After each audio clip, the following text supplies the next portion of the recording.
about the canal, the turning basin. We should get a better shot of the turning basin if we just go over the bridge. Yeah, I think we'll have to cross the road there to make an approach at that. Oh, no. So there was just, this is as far as the canal went.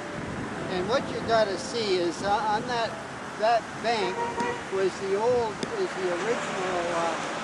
cement river that had to go turning basin. Now, George, how far over did this turning basin come over? Yeah, it was like a big pond, and of course the idea was went across about here. Yeah. Like it angled out across here. And then it splayed back in again up at the north end. Yeah. But this east wall is the only area that's existing for the. There was an iron bridge over here at the time, and underneath it was a sluice at the water course. And then this is the extreme south extremity of the basin. It didn't go any farther beyond this.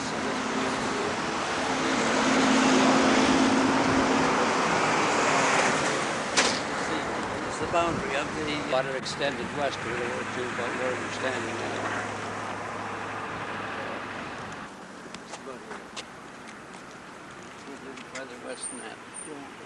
Well, that photograph on the front of the brochure there shows about the extent of it. Yeah. And the barge, now, it would have been interesting to have some concept of the size of the barge. Yeah. But basically, they could turn on their own access because they would be towed. Yeah. Yeah. See, they didn't really have any propeller or engine in the barge. They weren't motored.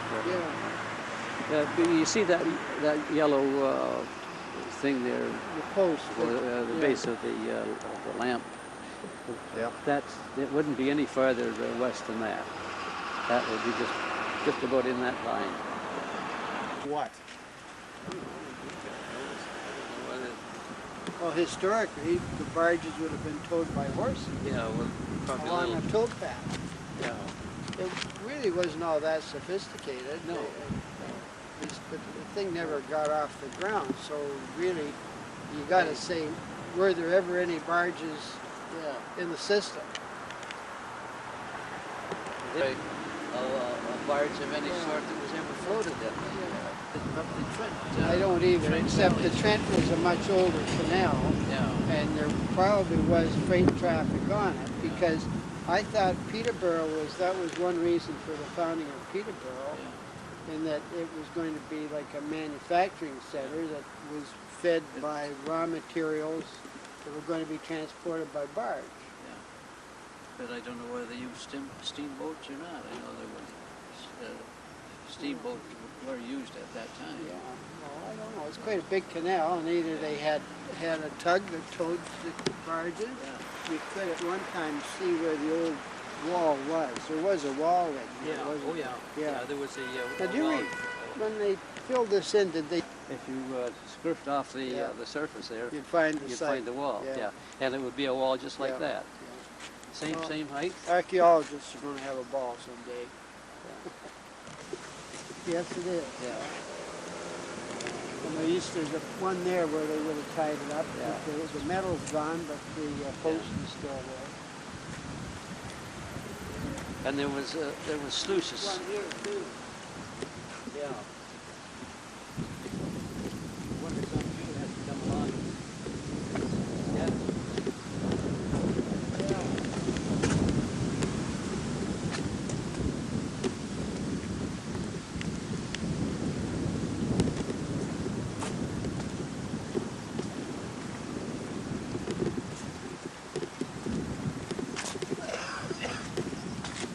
Here, Ralph, this is how the basin, the canal here would have been a lot narrower. It would have been probably just the width of a regular canal. Yeah, it tapered off a little bit to the north in there. The broadest part was right about here, out of the supposing boat. Yeah, well, And, depending on the level of the water yeah. would be up or down. And, Well, as a kid, I remember it because we used to go down here fishing. yeah, And this place, the basin was full of carp, you know. yeah. And the Jews would come up on a weekend, and they'd fish off the. Oh, I believe it, yeah. Off the. My son used to come fishing over here. We'd never eat them, but Yeah. they tasted like mud. But yeah. Well, at that time, you know, fair sized carp. Yeah. You know, about yeah. that big. Yeah. I never was able to catch one, but you know, I'd seen them catch it either by wire, or by hook, or by net. So, Well, our young son, Mark, used to come over here and fish, and at one time he did catch a fish, and because he caught it, he was going to cook it. yeah, And he did, but, probably all wormy in there. well, I don't know if it was wormy so much. We cooked it well anyway, but it did taste muddy. That's halfway between this road and the next concession. Yeah. Oh, okay, yeah, Yeah. all right. For that, there's piling underneath. There's vertical piles, just like telephone poles that are driven down. They're about 4 feet apart and about 20 feet long. And that's why it's been Well, there's no crack. retained. Oh, yeah. And you find when you get up to the lock in there that most of it is supported on piles. But there's one area that's all toppled over and all higgledy-piggledy, and it didn't have any piling under it. So that's a pretty good indication that the preservation and the retention of the structure is based on the piling supports. What was the material in the piles? Was it wood? Oh yeah, It oh would yeah, have been wood. yeah. I don't know what kind of wood. It's amazing that it would last that long, but I guess once it gets Once wet, it gets in, then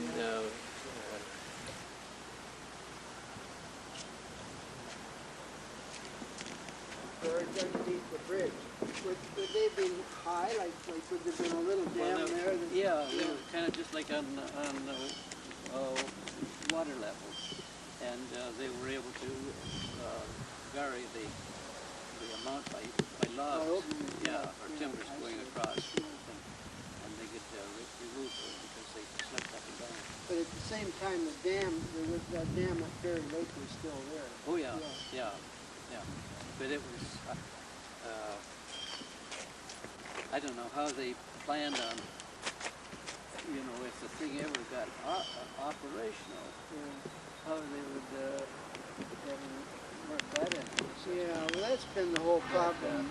I think this was actually the extremity, that any goods and chattels that were coming just to the turning basin, unloaded into the factory, because the cane factory was here, and the Other factory there, and the office specialty would have been just north. Yeah, and of course the servicing the railway at the railway station. So there was really no real reason to navigate any farther south than Huron Street or Davis Drive. Well, that's what they were having problems with. Yeah. Well, the whole feasibility of the thing was destroyed when railways were developed. You know, the development of the railway, development of steam power made it possible. That's what the kibosh on the whole works. The incentive to get the railway, or to get the canal built, was to combat the raise of rail rates. I think it was Roy Howard told me, you know, the town engineer, that all these the drawings for this canal system are filed in Peterborough with the Department of what are they, rail and well, it was railways and canals. railways and In canals, 1907. and because they have the detailed drawings of the locks, of the third locks up there. Yeah. So undoubtedly they would have the layout of this Sure, the turning basin. So- basin. Yeah. So if we were to go there, we could probably get that plan, Yeah. I'm sure it would. Yeah. and also the feasibility study of why they thought they had enough water. Yeah. The thing that I was curious about is and it never was developed. And that's, and I've underlined that too, is that upriver, which is south, that they planned 8-foot deep, 100-foot wide reservoir. Yeah, yeah. Now, tell me about that one. You see, the actual source of the stream is way down in Woodchurch there, around just on the side of the escarpment, and it wiggles around, comes in through Aurora, and winds its way eventually to Newmarket. But I think this reserve of water was south of Aurora, south and east of Aurora. Yeah, around Lake Wilkes, north of Lake Wilkes. Yeah. Yeah, because there's those two lakes in there, which are what, sort of kettle lakes, I Called guess. the Kettle Lakes, yeah. And Muslim's Lake and Lake Wilkes. yeah. Fill me for just a moment to throw in a question here. Where was that reservoir going to be dug? I can't find any information in there. Just hang on before you answer the question, but I'll film it. But do we have any idea where that reservoir was, or where it was planned to be? Because they never really dug it. No. But okay, and I'm asking the question, so I'm off tape. But All you right. talk about it. Well, talking about the dam, somewhere, wherever the dam had been there, on an angle through to the office, especially where the wood shop used to be. Yeah. And then the mill race was Timothy Street, just about where the north building of the office specialty is there now. Yeah. But this reservoir that Ralph was asking about, from meager information, I think it was south of Aurora and east, probably north of Wilcox Lake. It's well up in the south of Aurora. yeah. Okay. Yeah. Because there were a whole lot of other businesses that were connected to the river. Like there was a leather company in Aurora, where the basket factory was. Some Collins leather in there. Well, they were all going to also partake of this canal situation Well, too. that was one of the objectives, was to have both Aurora and Newmarket have the benefit of whatever services the canal could provide. But it never just worked out that way. The whole thing was a dream, entirely impractical. And of course, Sir William Millard was the base of the whole thing, because he was the member of Parliament for this district, and he was plugging for enterprise in district to be well taken care of. And as soon as there was a change of government, out they went, And then they stopped building And it. it was realized that it was a political scam right then. I think, Ralph, that we've got to point out that this was where the formal construction of the cement work for this particular turning basin began, and that the true canal, which was a soft bank, dredged out trench, if you like, begins here and goes down to the next lock. And that, of course, when they closed the lock on the down river, well, of course, this flooded, and that's how they moved it. There was a gate at the lock. Yeah. But from this point onward, why it was just the stream was just dredged for, and I believe it was around the order of 6 feet deep. Yeah, because the barges would be pretty low draft. Yeah. So they would tie up. They would tie up at that bollard there, and then they would get off the barge here. Yeah. Now, does that imply that the barge would come up to the base of those steps? That Depending the on water height? water level, Yeah, yeah. Would the water level have to come up to there? The water level is just down about a foot. Yeah. Where that white mark is? Right on the corner there. About a foot from this one step in here. Yeah, Okay. it was up and higher. You see, also take into consideration that the barges would be higher out of the water when they were empty, and if they came in loaded, well, they would be low, and then as they were being emptied, they would rise higher in the water, even though the level of the water really wouldn't change that much. Well, as I recall it, But how deep a barge are we talking here? I haven't any idea. I haven't any idea. No, I don't know It would be a flat bottom. Yeah. But the fact is that there were never any barges used in it. This didn't reach that state. But the actual water level, as I remember, was about 3 feet higher than that existing water level, and then it was right across it. Is that all summer? Was it that level? Yeah. The water was that high? Yeah. So in other words, it would normally have filled up that high, and what we're seeing here is the fact that some 100 years later, the water level is at least 5 feet lower than it was. Well, not really, Ralph, because this is a canal, and if the gates were if the canal was really in operation, the water here would be higher just by virtue of the fact of the gate raising the level of the water.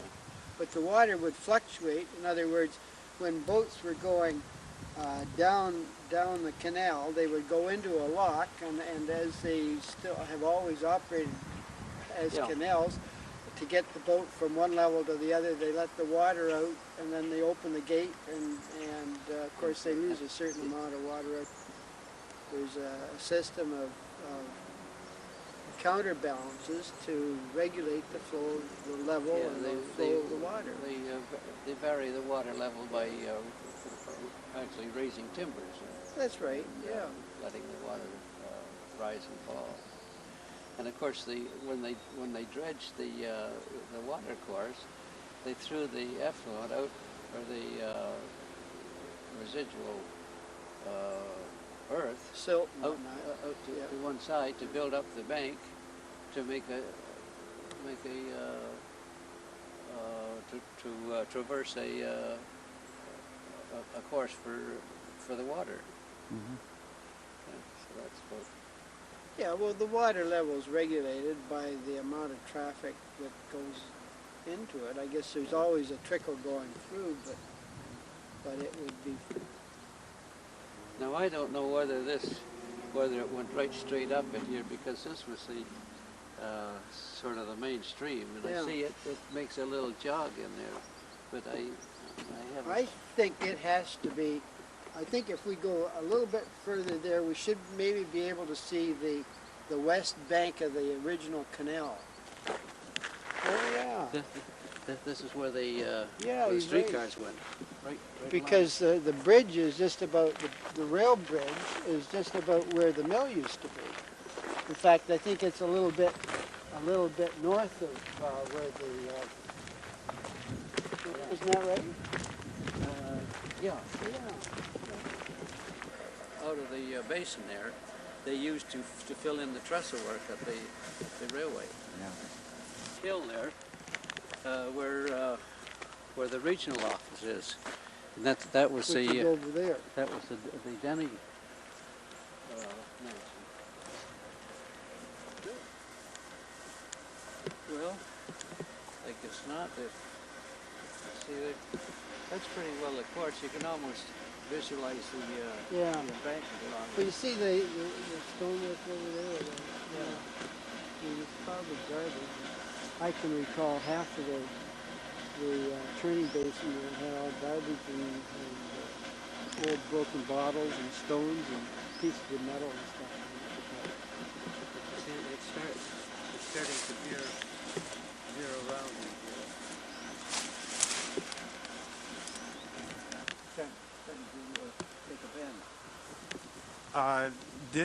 Would they allow for a bend in the river? Oh yeah. That wasn't going to be a problem for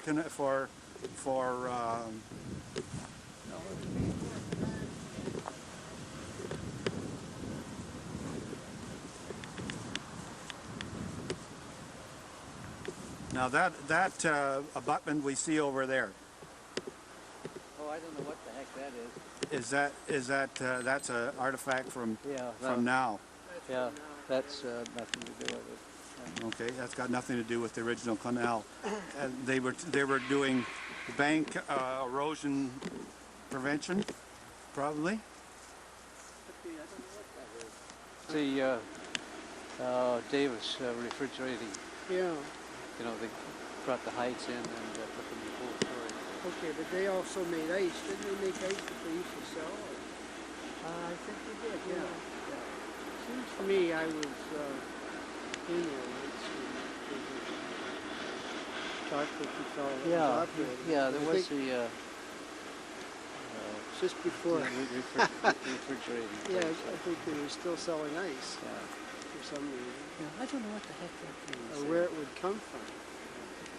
Now, when the Davis leather was derelict, there was water in there. They had a basement, and I can remember the water in the basement was almost up to the level of the ceiling. Yeah, what they call the beam house. Yeah. They'd bring the leathers in and they'd kind of soak it in a terrible stinky place in Yeah, there. well, leather. And the canning. fellas would be in rubber boots and you know, Yeah. just sloshing around in gut, you know, cleaning the hides of the hair and the flesh off the terrible. So now, is this where the river is turning? Yeah, yeah. This is it's beginning to veer off. Yeah, and it goes pretty well straight now, right down to this next lock. Kind of goes in a kind of serpentine and then starts to head straight north. Is there anywhere we could go where we could get a sort of a longer view of the canal? I think once you get out of this little bit of woods in here, it comes out into the open. Okay, here. Then it starts to take the other further. And then it goes Yeah. right on into the to the lock. Yeah. So is this fill? This is all. Well, I guess perhaps it is filled. This is the for the site of railway. the radio. Yeah, it was filled for the rail bed. Okay. Yeah. You see, that's why it's all nice and level through in here. Okay. So the radial line would have run just about where you're standing, Yeah. along there. Now it didn't curve until it was past the lock. No, well, the railway kind of curved and then it straightened up and went north. I guess probably. How did it get around the lock? It was on this side of the river. Yeah. And it kept on along here. Now, when it came to the lock, Well, it was already turning.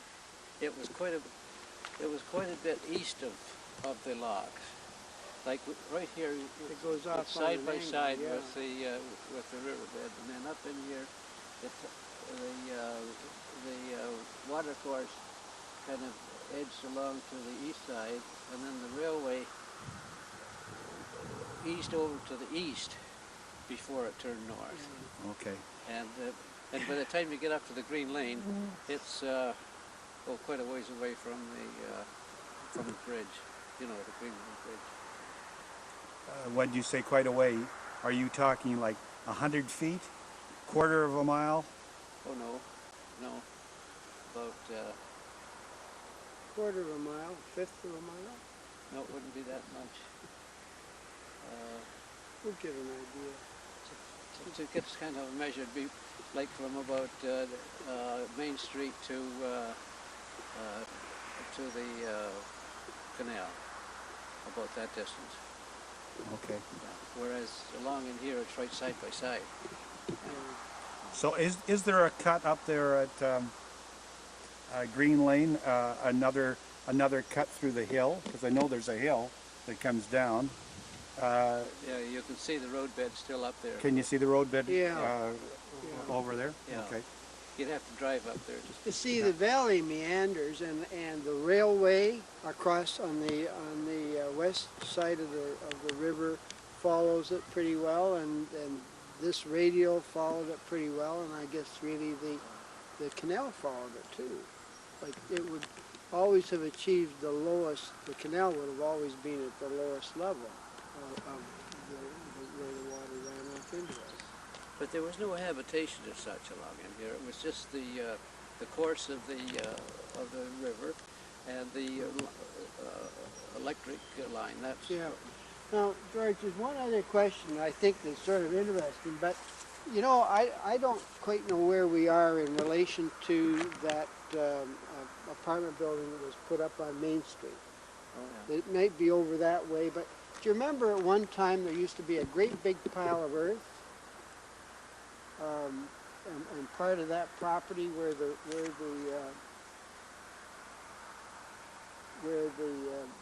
building was, or where the building's being put up. Pile of earth. It was really high, and then when they were doing that, and it was always low and swampy in there. Yeah, yeah. And then when they were going to prepare that for building, they took bulldozers in and they took the hill away and they sort of filled in some of the low spots. There was a pickle factory up in about there someplace, and before that apartment was in there. I wondered if maybe though that pile of earth there, which really wasn't a natural hill, might have been there as a result of It could be. I don't know. clearing out the canal. I don't know just where that apartment is. There's so much vegetation. Yeah, you can't really see, but it's or by the region. It was the regional office before they moved over to Yonge Street there. Yeah. So this is Mabel Davis. When would that house have been built? Mabel Davis's house. Oh gosh, in the 1860s, because so it was here before any of this. It would be here before the canal was thought of. Yeah. Or the radio line. So did they have to buy property from her? Because this was her farm. Yeah, I think so. Which would go all the way over to Bayview. It wasn't a farm. It was just an estate. So there was no farming here. Well, who would be the original owner of that 200 acre parcel? Wouldn't there be a 200 acre parcel here going back to 1800? 200 acre parcel. Yeah, isn't everything parceled like from Yonge Street? No, from Main Street. We'll see from Yonge Street. From Yonge Street, it was from Yonge Street. The parcels ran from Yonge Street, which was the frontage, over to Main Street, which was really the first concession. Yeah, well, so this is the first concession, and Bayview is the second concession. Yeah. But of course, the river always. Bayview was right on the concession Yeah. line. Yeah. So, who originally owned this piece of property? Well, we'd have to look that up. Do you have any idea? Vincent Denny, I think, was the original owner, and he had the mill there at the railway. You have to go into a lot of fine detail to kind of sort I just out. wondered if we know. Yeah, but it was never classified as a farm. They just owned the property, and it was a private estate because it was quite a mansion, a nice, beautiful house. So she would have bought this from Denny? Yeah. A piece of it. Well, but he never actually farmed it? Her father, Honorable E.J. Davis, that started the tannery that bought the Denny place, and it's up on the highland, a little higher there. Okay. Anyway, but we're getting into a real network of detail on this. Of genealogy. Yeah. Which it seems to tie into everything that we have, and that's the other interesting part, is to know who owned what piece of land. Indeed, it does. That's the whole interest in the thing when you get the people factor coming into it. Yeah. Well, are you going to continue on? Or? Yeah, we're going to go keep on. So thank you, George, and maybe we'll get you to. Well, it's a long-term project you got in here, and it's I just want to get people walking on that path so we know the path that's across the river. So this is looking across the river, the path, and there's a path on both sides of the river.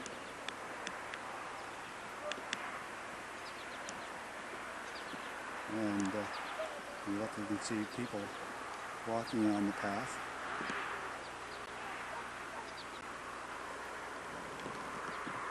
This is within the last 15, 20 years, I guess, that they would put storm sewer entries in here from both sides. Yeah, and as a result of the construction of new houses on both sides of the river, Yeah. which of course is the basis for the storm sewer. Now, So this would add to the water level. It doesn't add to the pollution level though, because these are supposed to be storm sewers, right? yeah, And it so- does. When the canal was, there always was maybe a little waterway because there would be natural drainage east from the hills to the east and the hills to the west. But members of the town north of New pretty well paired. But why was there you said there was a Main Street jog. Yeah. Why the Main Street jog? We ever figured out why? I don't really know why. It was, Well, yes, because it realigned itself with the original survey of the concessions. oh, well, why was it off that survey in the first place? Well, because of the river, Oh, okay. the So river and the river bank, and so it was following the river down close to Water Street, yeah, and then it took that, and the river took a jog. So that's it right, had to and take the a road jog. didn't. Yeah. Yeah. So the road had to. Yeah. And now, the other question I keep that we were never clear on is, we're also talking about an Indian path along Main That's Street. right. That's right. And I've never really figured out where it would be located up here. I wondered if it would go to the height of land over there, or whether it was close to the river. But if you say it was very rough, swampy like land, then they wouldn't necessarily keep it close to the river. Well, no, they would actually. What you've got to think is that there was a portage, right? Right. And that the people that were using it were pretty conscious of what it took, the energy it took to carry the Right. canoes and baggage and things, so that they would over- have left the water south of here at the last possible moment, and they would have put the canoes in the water north of the portage at the earliest possible moment. So if this was all swamp and But it the would question have, is, was this a portage? Because the water was much higher then, and I know that they keep saying that the Indians only came up to the upper landing, but maybe before that you could get up further up the river. And the question to me is, where would they take the canoes at upper landing, or would they take them out around Newmarket, or was it even up higher? When I say up, I mean south. You know, I see what you mean. No, we See- don't know how much water there was. We know No, that but- there's an awful lot more water in the 1700s than there is today.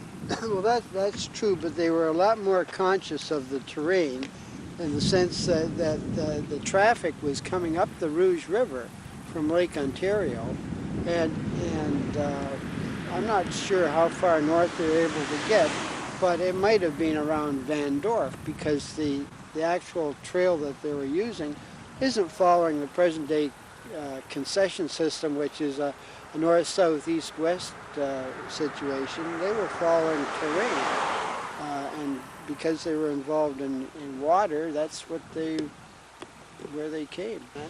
Of the first walk north of where the turning basin is, and it would be about halfway between the Davis Drive and Green Lane. Okay. Now if we go a little bit closer, see the evidence of where one of the gates was. Okay, so there's an abutment. And this, where the over, is, in behind that looks like there's grass. So the lock would be sort of double width here because they have to be passing. I think what we'll find, because there would be simply an up or down. There would have been a double lock this way, because of course that's how you get the water level to go up or down. So are we standing on fill?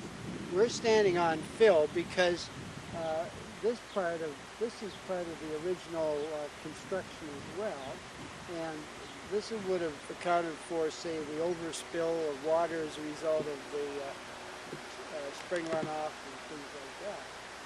Standing on the first block, north of Davis Drive, looking up the river towards Davis Drive. Now, if you can envisage that the gate was closed here, that the water level from here to Davis Drive would have been all of the same height, so that barges, say a loaded barge was coming down the canal, it would come to this point and it would enter into the lock.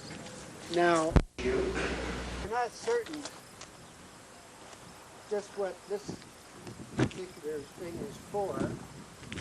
The pieces of timber could have been put in at certain times of the year, perhaps flooding in wintertime when the lock wouldn't be in use and so forth, to preserve the structure. Pieces of timber and other trash that's floating in the river from going through the lock system. We believe that this metal grid, the height of the water, and also it could be lowered through this pulley system, which you see on the side, and actually there's still a piece of chain down here which would show, might give a better idea if someday it was ever dug up, just what it was for. But we think that when a barge was going to enter the canal, the idea was that when the canal was in operation, that this metal grid would be lowered so that the canal could go over it. Now, this down here is the site of the first gate. And the way the canal gates open is that they open into the current, so actually the weight of the water presses the gate shut. There's a mechanism here which has been really filled in, so you can't get a really good idea of how it would have operated, but on which the gates were gear driven and had to be operated by hand with a system of screws and gears. Now, can I cross the bridge? Actually, this bridge wouldn't have been here at that time.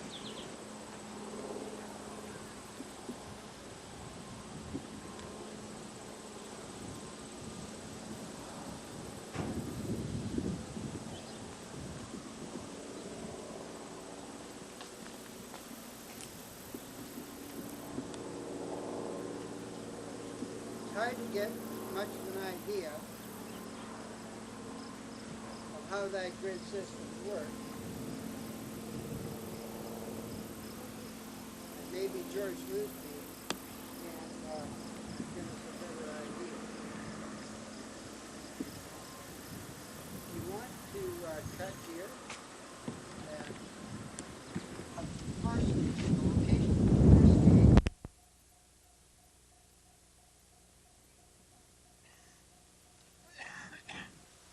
If a barge was coming from Newmarket, coming downriver, the level of the water would be the same height here as it was when the barge started. So that this gate would be open, they would bring the barge into this area, and if you can pan over, you'll see where the second gate was. Okay. The barge would come in. At this end, not that the gate where I was standing would be closed. This gate would be, or at least the water, would be allowed to go into the system north, and of course would result in the barge being lowered. The water level would lower to the level of the water in the canal for that system, and then once the levels were equal, the gate would be open, and the barge would be floated along the next stretch of the canal to the next lock, which I think would be the one on Main Street North. Yeah, it's on Green Lane, right? Is there? No, I don't think so. I mean, George will have to know that, but we'll take a look at that. I think isn't the next one at Green Lane? Well, there was a bridge there, like there was a swing bridge.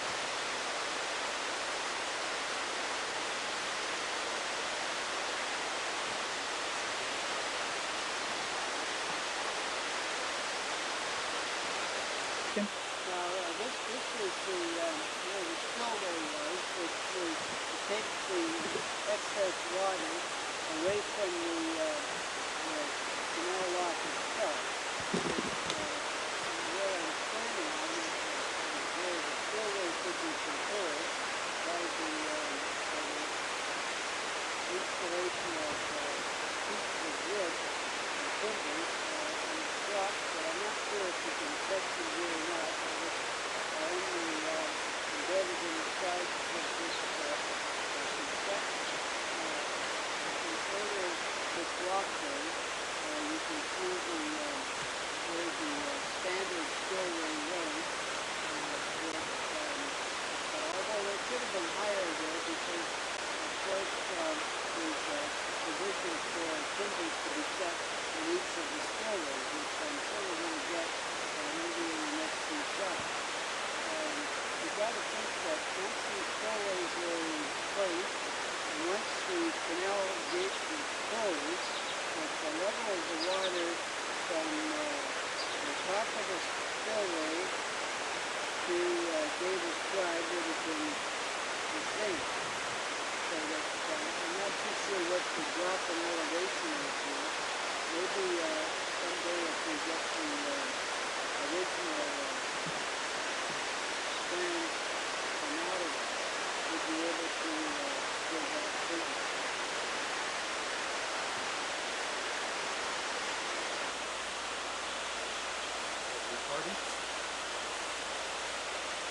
It says battery.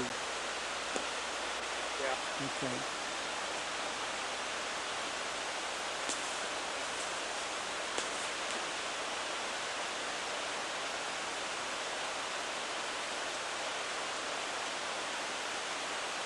Can you hear me? Yeah. You see, but that's the level of the sound that you're getting from it. Now, if I start talking like this and I start talking towards it, you notice how you lose the sound? Yeah. So if you're talking directly at me, I can hear the sound. You really have to articulate. If I start walking like this, yeah.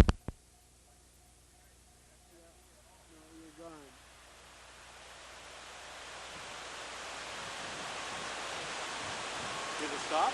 Yeah, the red light's going on and off, and it's saying battery, battery, battery. Well, it's so either you run out of battery or it isn't. It's good for 3 hours. Yeah. Where it is in that connector, and it's right in there, and it does this all the time, unless you stand there and hold it. See, I held it, and it's not flashing, but it's right in that bloody connection. I can bake it as well as you can. Maybe I can fix it. I know you probably tried everything. Well, there's nothing really to It's fix not making unless contact. it's just not making contact. So properly. it should be, maybe you could squeeze it somewhere. Yeah, still recording by the way.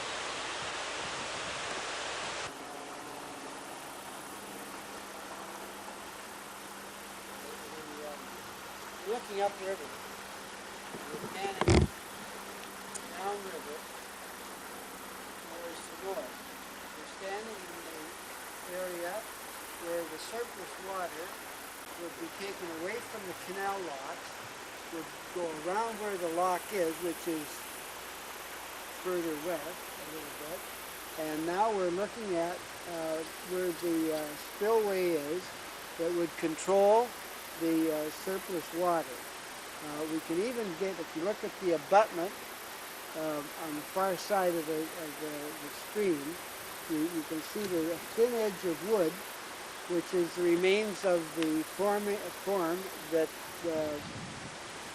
is the form of construction for the abutment. The main spillway is able to be regulated by timbers, which would be set in the grooves, which you can see vaguely against the button, but maybe they're in the shadow and they don't appear too well. The level of the water where I'm standing could be regulated by the placing of the timbers in the abutment, and conversely also by the timbers that could be placed in each one of these natural spillways or spillways that are being constructed. Now the top of the walkway, which today is a walkway, would have been there would have been machinery and whatnot where the timbers could be raised and lowered to control the level of the water. The water spillway was here, of course, to take away excess water as a result of spring runoffs. And also you've got to bear in mind that the canal locks in the for winter would be closed and drained of water so that there wouldn't be excess damage as a result of ice and snow and things like that. Is looking easterly towards Elgin Street, and between where the first house is that we can see and where we're standing is the right-of-way of the radio, and to the south of here, this hill is the site of a town dump that was used for a period of years. I'm not sure when they began to use it, but I can remember it was being still used about in the early 1960s.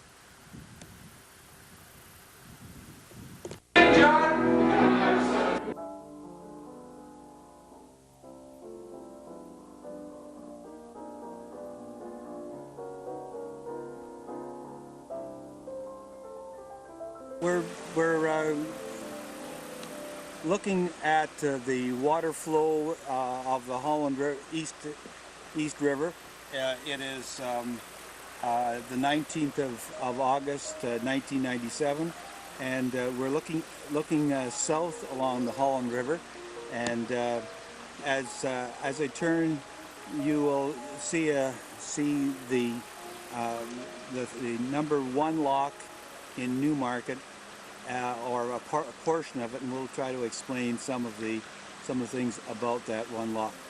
Okay, George, I'm looking up the river here, and actually the land that we're sort of standing on is, as you said, part of the old reservoir.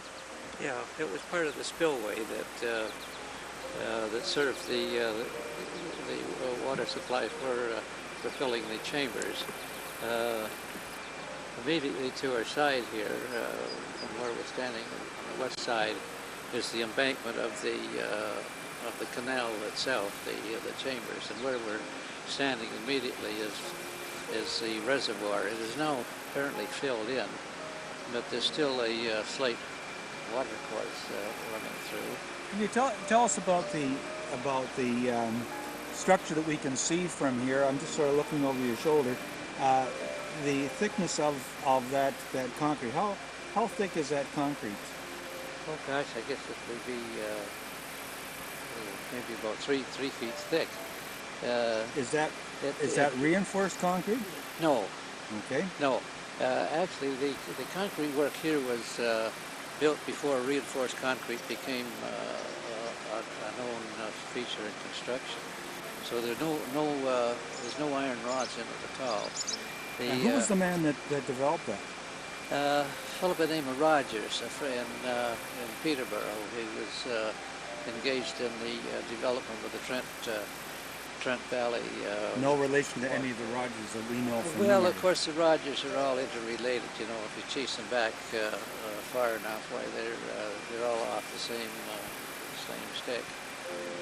But as we get a little bit further on, we come to what is known as the Rogers Reservoir, and that took its name from Russell, who's better known as Rusty Rogers. Okay, I'm looking at the base of that concrete structure there, right at the water level, and we can see sort of some.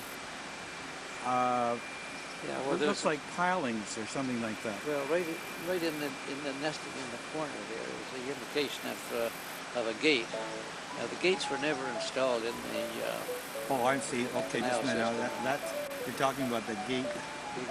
You can see that vertical okay. inset in there. All right. But of course, there's a corresponding one on the other side, which housed the hinging for the gates. Okay, but right at the bottom of the big thing at the left-hand side, I can see a bunch of vertical lines. Are those pilings? You know, see where the rocks are? Yeah. Right at the base of that structure. The pilings are not evident because they're underneath. Well, what are we seeing there? I don't know. That just looks like a bit of rubble. I don't know what's coming down there. Okay. Well, we thought maybe that was actual part of the pilings itself. Okay. No, you can't see the pilings because they're directly underneath the the mass of concrete. Okay. This structure here in front of us, then, is that part of the main canal, or is that the spillway for the canal? No, this is still spillway on this side. Okay. And this the thing that has the fencing on it across the top. What is that? Well, that's just a walkway to bridge across the. Is that original? The spillway. Oh yeah, that's all original. And you can see over here on the on this side in here. Yeah. That. I appreciate that this was all filled with water. Up to the level of that bottom of that? Up to the level and above, because there were big square timbers put in in those openings. Oh, okay. And I get you. from the top in there, that gave them standing space to raise and lower, and remove and replace the square timbers so that the water level could be adjusted in this area. Okay. And now, to your right, if we look where we can just see the houses, and we look at the second set of telephone poles, that's would be where the radial line ran? That's where the radial line went, yeah. And that was about the same time as the canal was being built. They extended the electric railway from Newmarket north toward Lake Simcoe in 1906, and of course the canal was under construction in the. So were they sharing fill from one to the other? Yeah, was that one of the ideas that they would have? In other words, they would take fill from here when they were digging the reservoir to build the right-of-way for the radial line? Yeah, of course. A lot of the fill that came out of it here was used for embankment for the canal itself, where the river was dredged. They would take the effluent or material that was used from the riverbed, and throw it to the one side, and served as an embankment to channel the water through. Okay. And so they would use it. Use it locally, yeah, but predominantly They didn't bring any fill from anywhere else. Oh no. Everything was taken out of here. Everything. So it sort of was mutually helpful to have Everything was The local. radial line. Yeah. I guess the main part that was transferred was to serve as the embankment for the radial when it was taken out of the turning basin at Davis Drive or Huron Street. So they never actually took any earth away. No. They just used Except it to that. reshape. Except that at the turning basin. Oh, did they? Yeah. Where did they put that? To embank the trestle work at the over the concrete arch At Queen Street. yeah, Okay. from Queen Street to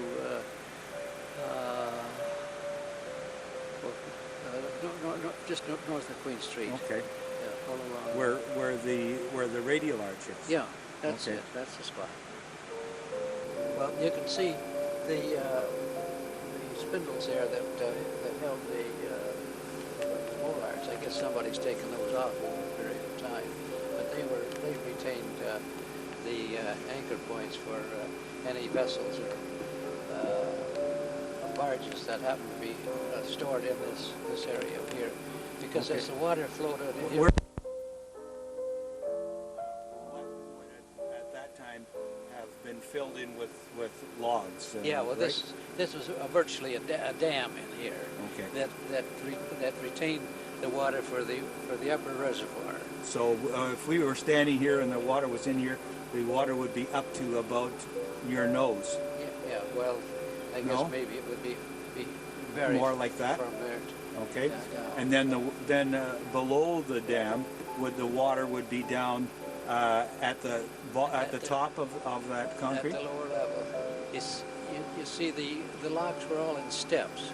Okay. There was I'd have to look up what the difference in level was, but between this level here and Lake Simcoe was 43 feet.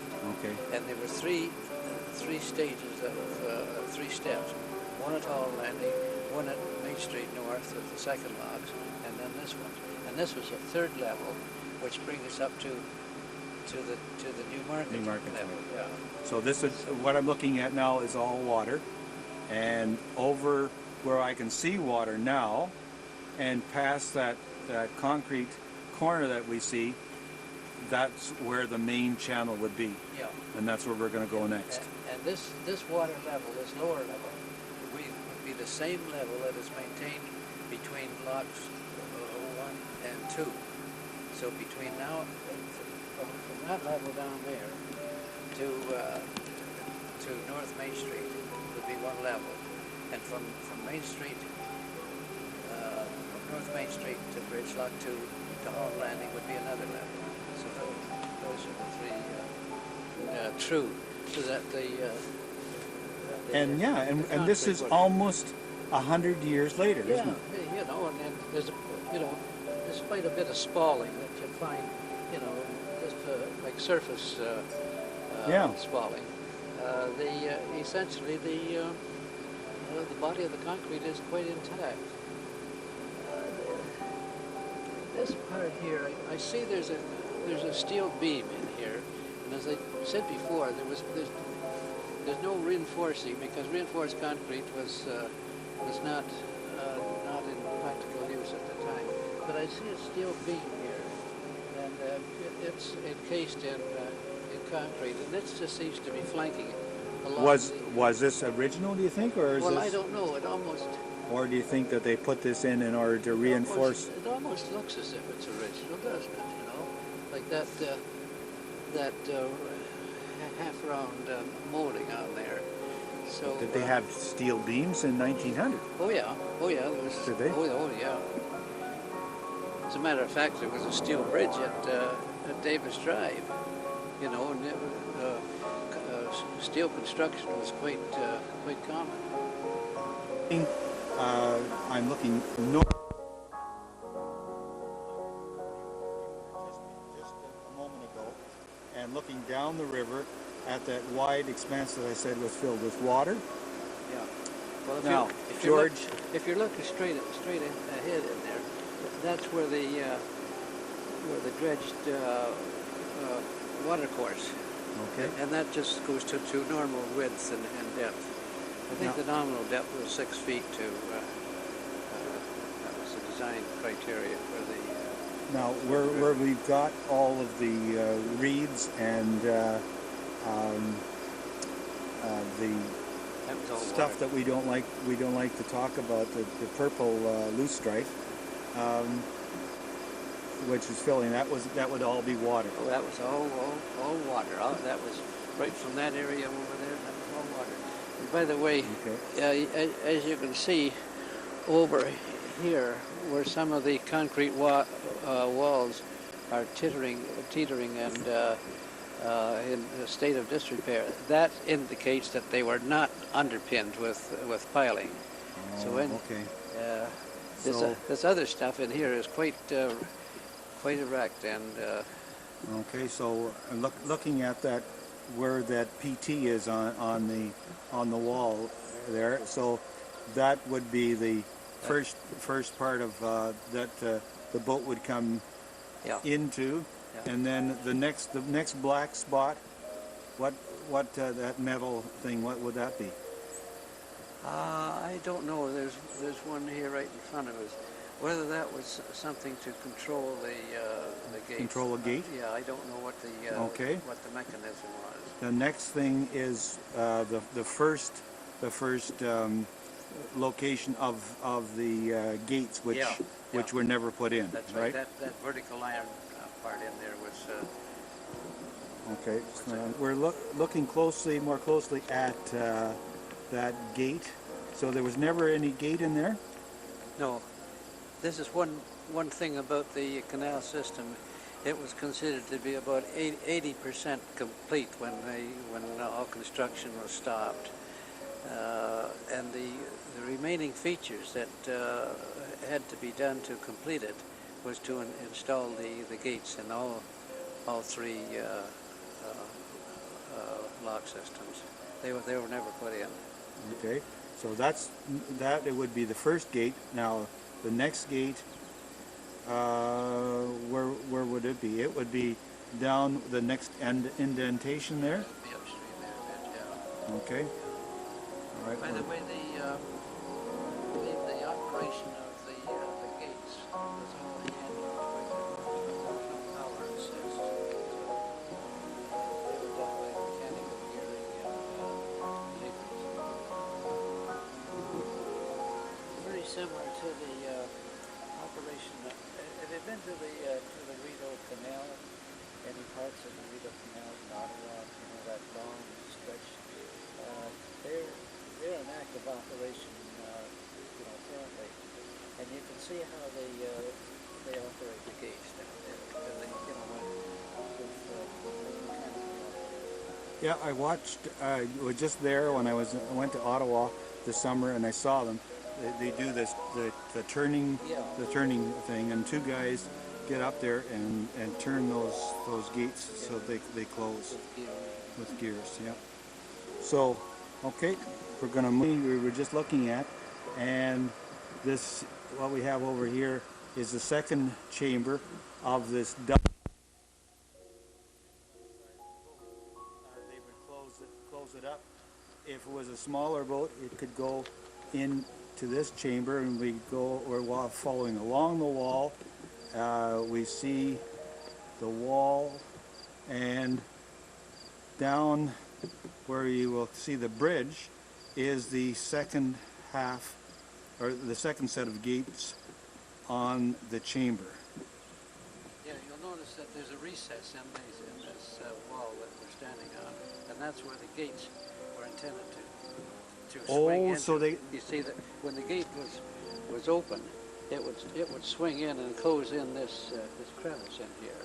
Okay. So that you'd have in the chamber itself there'd be a uniform wall along in there, one part being the gate itself. So in other words, so to allow for the boat and the gates to open and close, then the actual boat could only sit in between those the indentations. Yeah. Otherwise, it would get okay.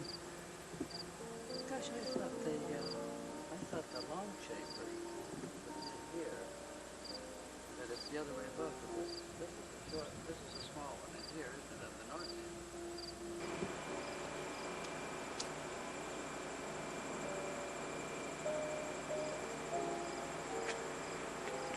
Okay, now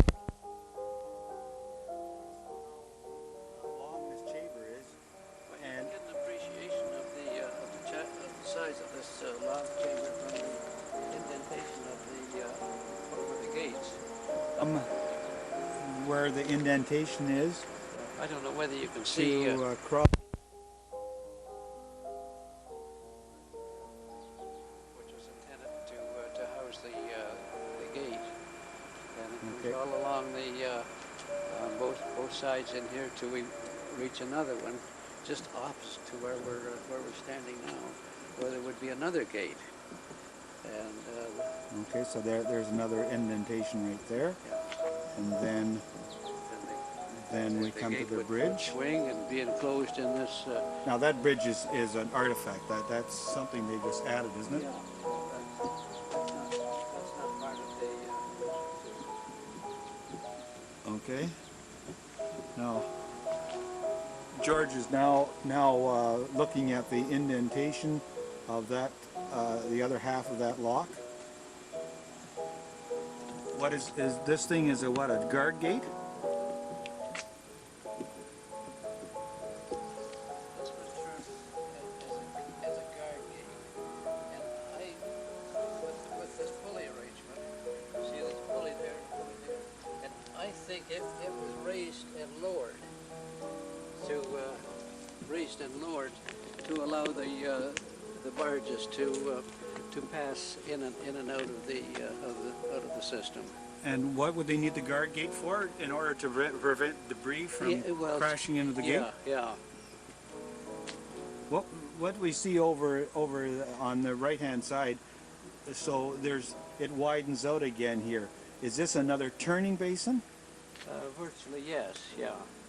We see this west wall in here, and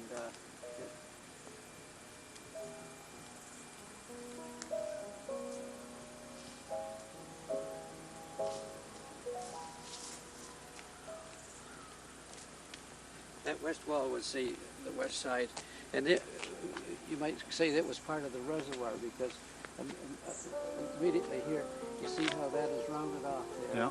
and then that led into the spillway area, into the reservoir. That we looked at before. Yeah. This is the remains of the guard gate there. Reconstructed somehow. I don't know. Does it actually belong to here? Okay, I'm going to ask you a question that I haven't prepared you for, and I just wanted to see your reaction to it. What if there was enough money to sort of restore this at least close enough so that people could recognize it as a tourist attraction for Newmarket? Do you think that if they could find all the plans and all the rest of these things and could find the money, that it could be restored somewhat to what it looked like 100 years ago? Well, until they filled in these deep chambers, it was pretty visible as to what it was. And it wasn't until comparatively recent time that they've really destroyed the original contours and aspect of it. So to work backwards would cost a tremendous amount of money now. And of course, the reason for the filling in the chamber was a safety precaution to keep kids from falling into it. So to undo all that now would be a little bit Just an expensive proposition. very, very expensive. The best. If we could stop it right here, Yeah. do you think that we could bring people into this particular Well, the area? best, I don't know, the best that can be is to eliminate a lot of the growth. Like there's big soft maple trees here that have grown like weeds, and they've distorted the area. If it could be sort of leveled off and into a plain, and But then we would get the people who love trees, complaining about the fact that we're taking out the trees. Yeah, you can't win.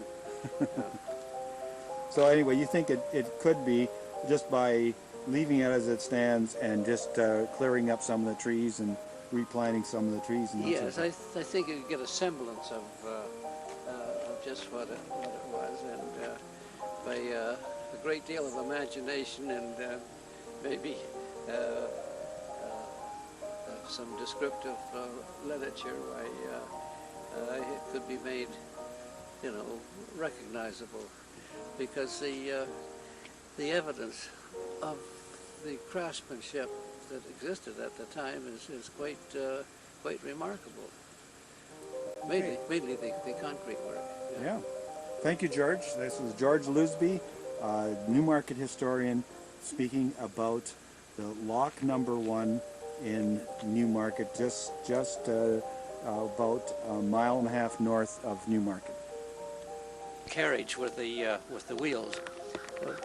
Those wheels are just like little railway wheels. You know, they flange, so that they follow a track. Certainly a track. So that wheel in there, where we can see the pulley and that sort of, that would turn that whole bridge mechanism. Yeah. Okay, this what do we call this? We call this the Green Lane Bridge. Green Lane Bridge. Green Lane Bridge. Is that the name that's always used? Yeah. It's sort of the terminology. And so therefore Green Lane was here even then. Yeah. But there was no damming or anything Oh, like that? no. All it did was just allow the vehicle overpass. This is the 4th bridge. It's just the 4th bridge? There were four bridges over the system. One at the lower landing, which was at the Queensville Side Road. One right at Holland Landing at lock number 1. And then there was a bridge at lock number 2 at North Main Street. Then this one. So it's 4. Still gets a lot of traffic, doesn't it? Oh, yeah. So the concrete that was used here is really just to channelization as much as anything. Underneath and get close. Across the location here towards Yonge Street, and the traffic, this is only a one-way bridge, so you can see how much traffic is coming here.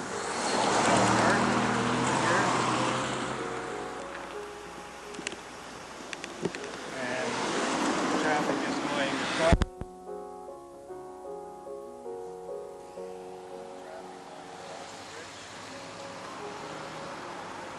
The amount of traffic that is going on here.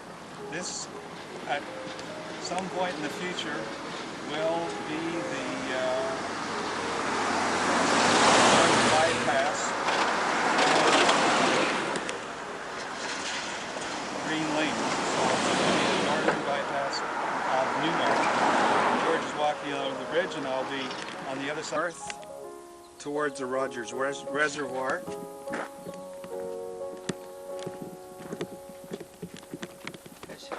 Can't seem to get at that thing. It's all swamp around in there. Okay.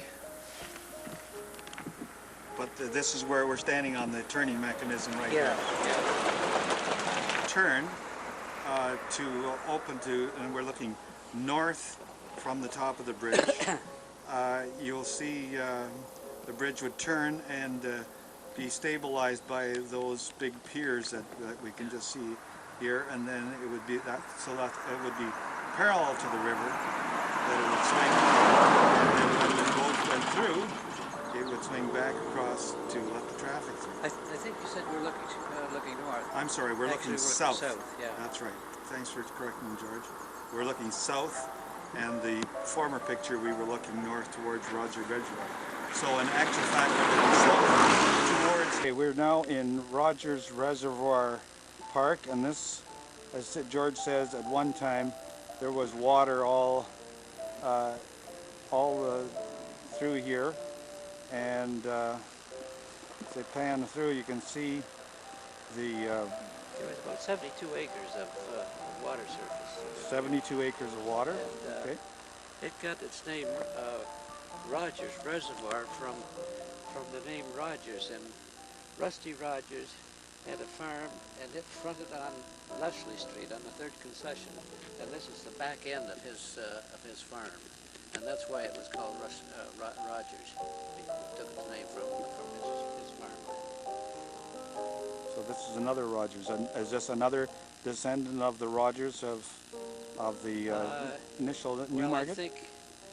I think in a roundabout way, the Rogers are so intertwined that it's hard to get a straight line connection. But undoubtedly, way back in history, why they did belong to it. Okay, and now I'm looking towards where the actual, right behind that bush is the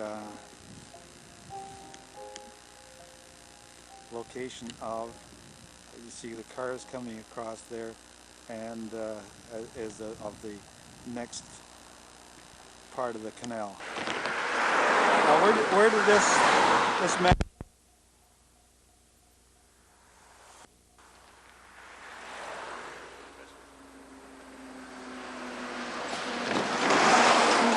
You said this Lundy.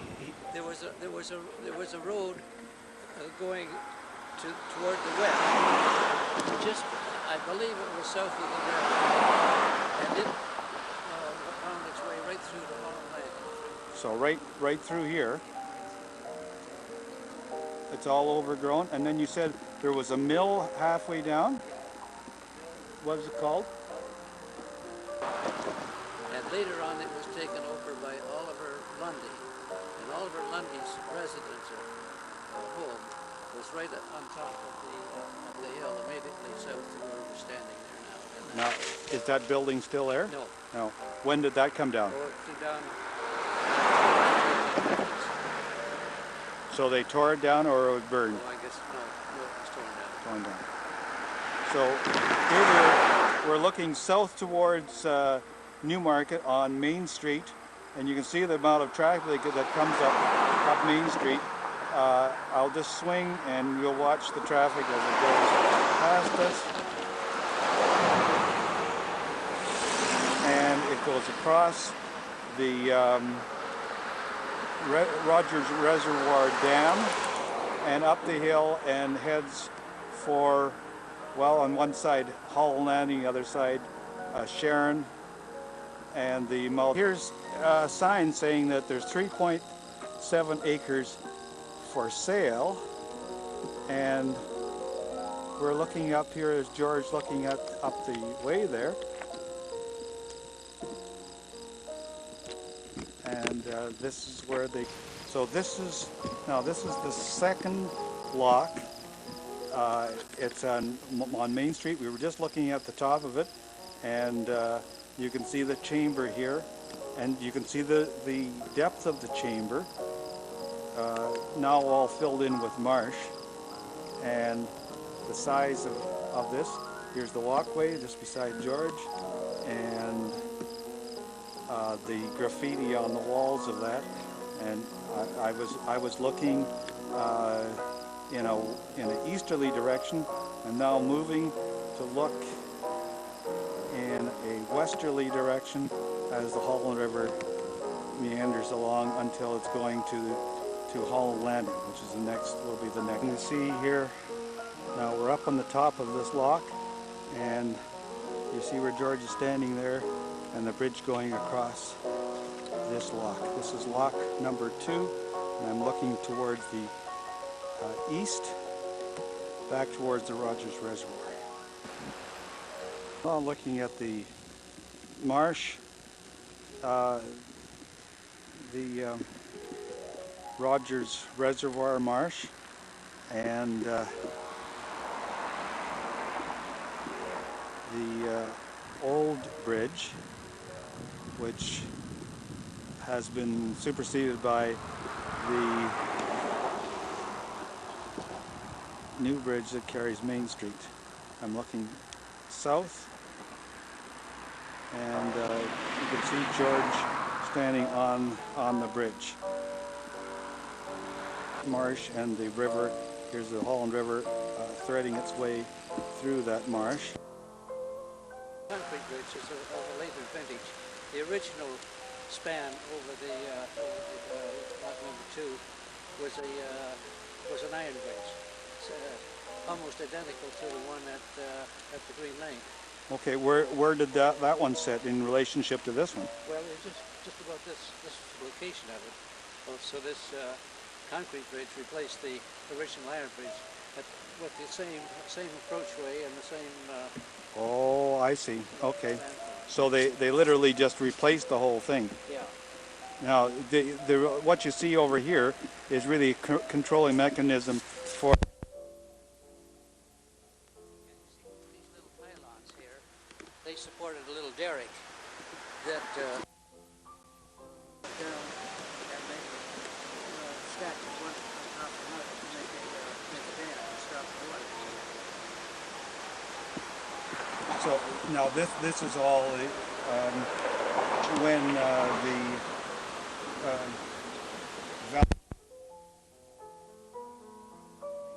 bridge? Yeah. Oh no, this was built, I think, much before. This is around about 1930 vintage. So when did the Conservation Authority sort of get involved? I don't know when the Conservation Authority was founded. It was not until the 1950s. I think After Hurricane Hazel. Yeah. What did Hurricane Hazel do to the Holland River and down through here? There was no recorded damage. Undoubtedly, it filled the water course to some extent. So before the 50s, this whole area would be exactly the way it was in the 1900s. Yeah.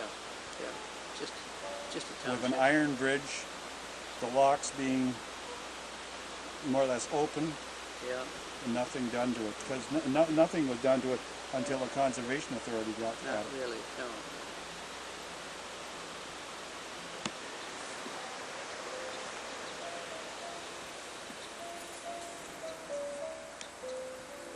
Involved as a marsh by virtue of not having the water. So in other words, when the nature just took over and turned it into a marsh. before 1900, this would all have been wide open too. Yeah. So it really, this particular bridge had something to do with creating an artifact that wasn't there before 1900, which is a marsh, right? Yeah. That's logical. But when the canal was put in, of course, this made a spillway in here this was a spillway, much the same, similar to what is at Newmarket. And the spillway was monitored by the square timbers that were put in this area here, which were, activated, raised and lowered by little derricks, as you can see on these pylons.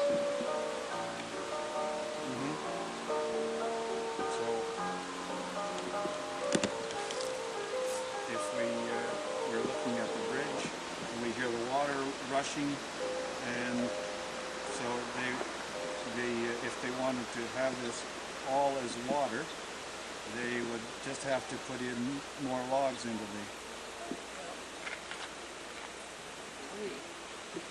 the way the water is controlled is when it was known as Rogers Reservoir. They were the timbers put in here to regulate the water level at the spillway. And then there was also a damming feature put in at the main chambers, which you can see as you walk over to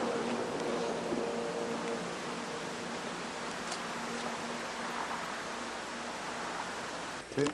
This concrete work in here, that's all new as far Relatively as new. as far as the canal. Okay. But so this again, another basin type of thing out here. Water restrained by the dams in here. Mm-hmm. You see that?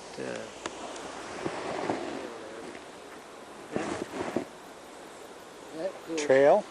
Oh, up the hill. up the hill there. Yeah. That winds its way right through to Sharon, to the south end of Sharon. Does it? Across the field.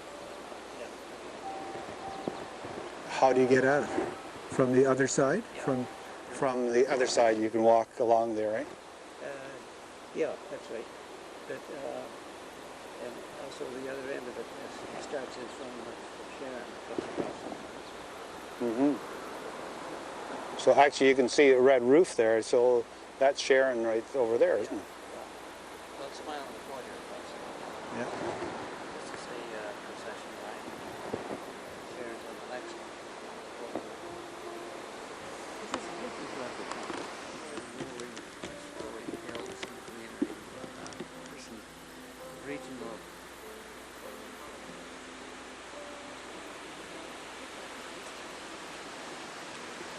Reservoir, Lake Simcoe Region Conservation Authority of the town of East Gwillimbury and the province of Ontario. No hunting. You can see that on your little picture there. Yep.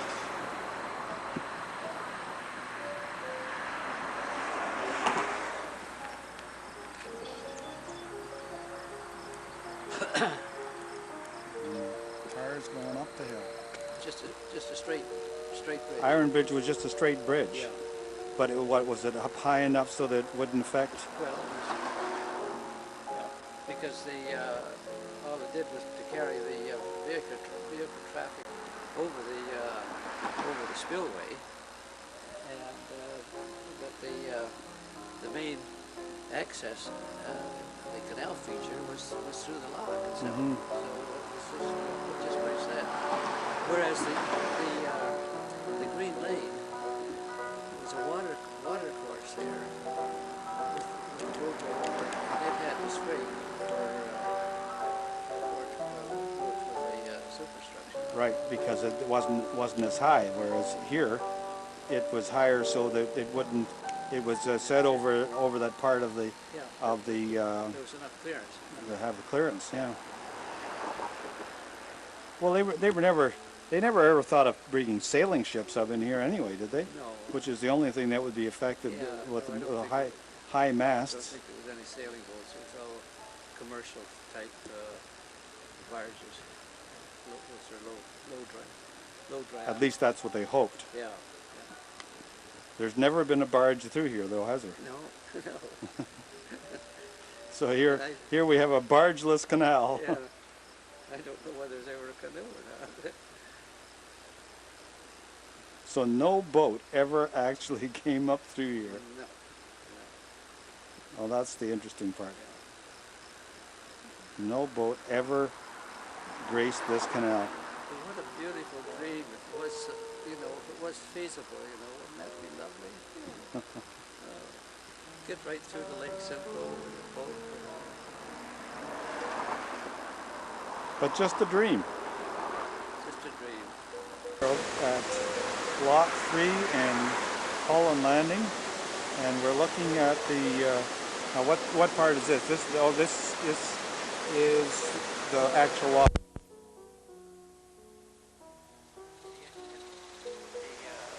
Eastern entry into the lock. There seems to be a fair amount of water in here, isn't there? Yeah. More so than in Lot 2 where we just were. Yeah, it's a little higher.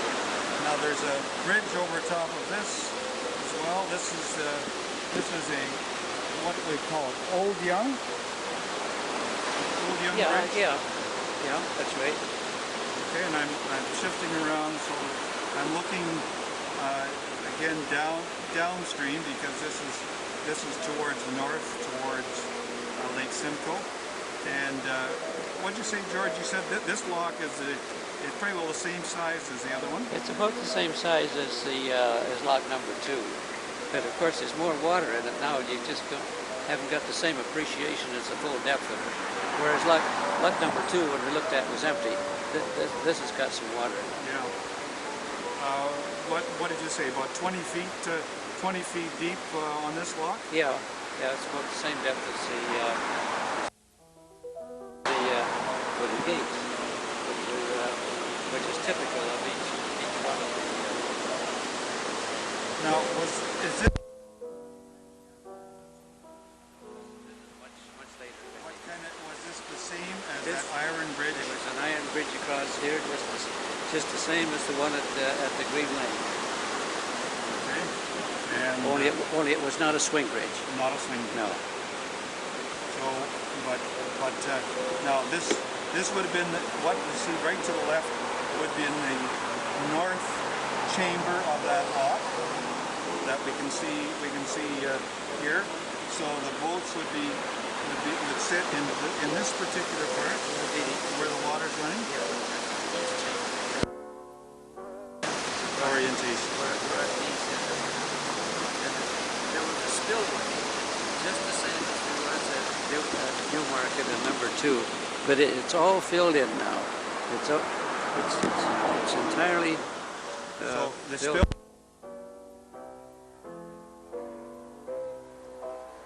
And that was all I see what you mean. water reservoir. Yeah. So it was completely filled in. This is completely filled in, right in here. And of course the road bed has been built up on top of Over it. top of it. Yeah. So it, that's really the difference between this one and number 2. yeah, it's lost all semblance of its beginning. I don't know whether you can get a.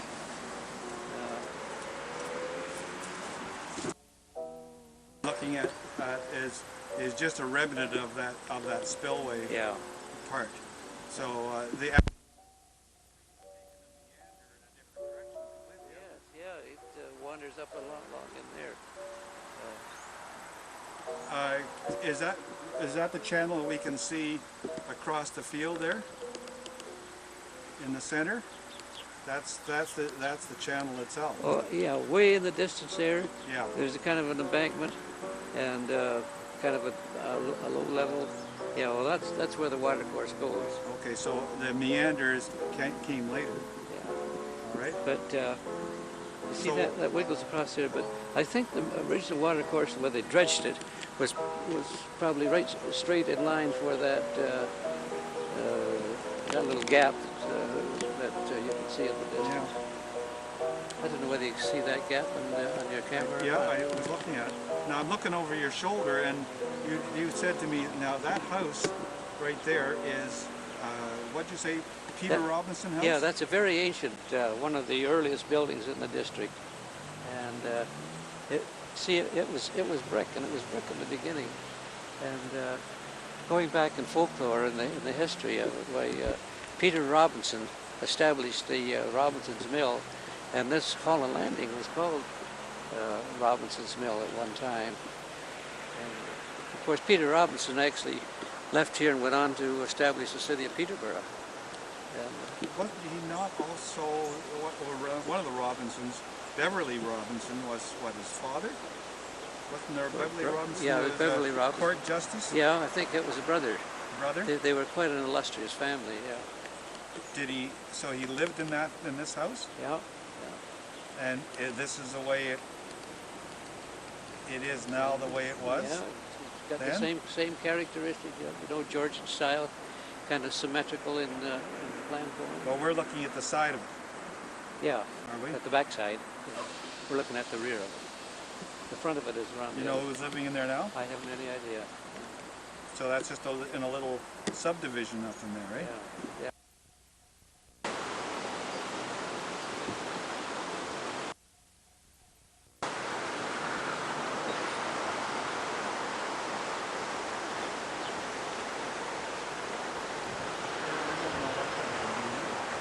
It looks original.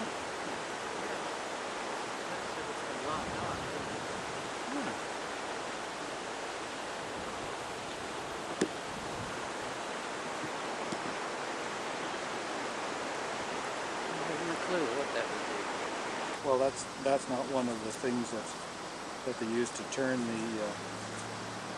Was it the old thing then for the gate? You see this building.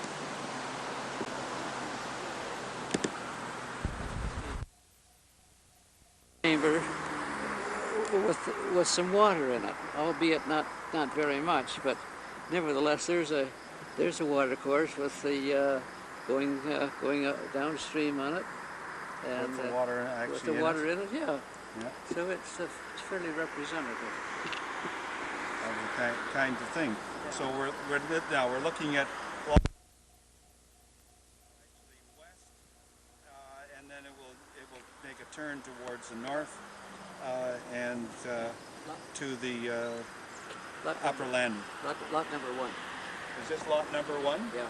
That we're standing on? Yeah. Or where is the actual lot number 1?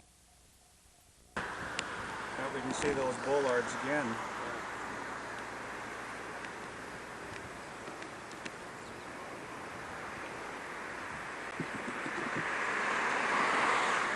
Seems to be a fair amount of water in this I would river. hazard a guess that this is not too far off the original water river, because going by that little platform over there looks as if it's just a natural approach for getting on and off the boats, and these little tie downs on the wall. Yeah, but considering the time of year that we're looking at it, it would appear to be, I would say that the water looks fairly high for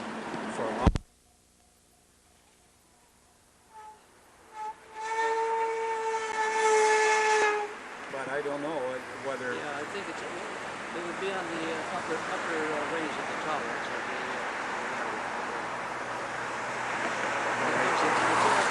it's all shielded in that water course there, which is all filled in with crack. Up this far, they went to the upper landing area, and then the steamboat came into Soldiers Bay, right? Yeah. But the steamboat never came any higher.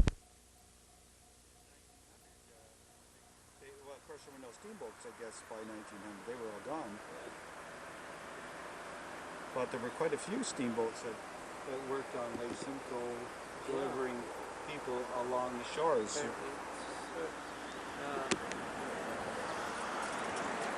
Terry Carter has documented some of the lake traffic steamboats.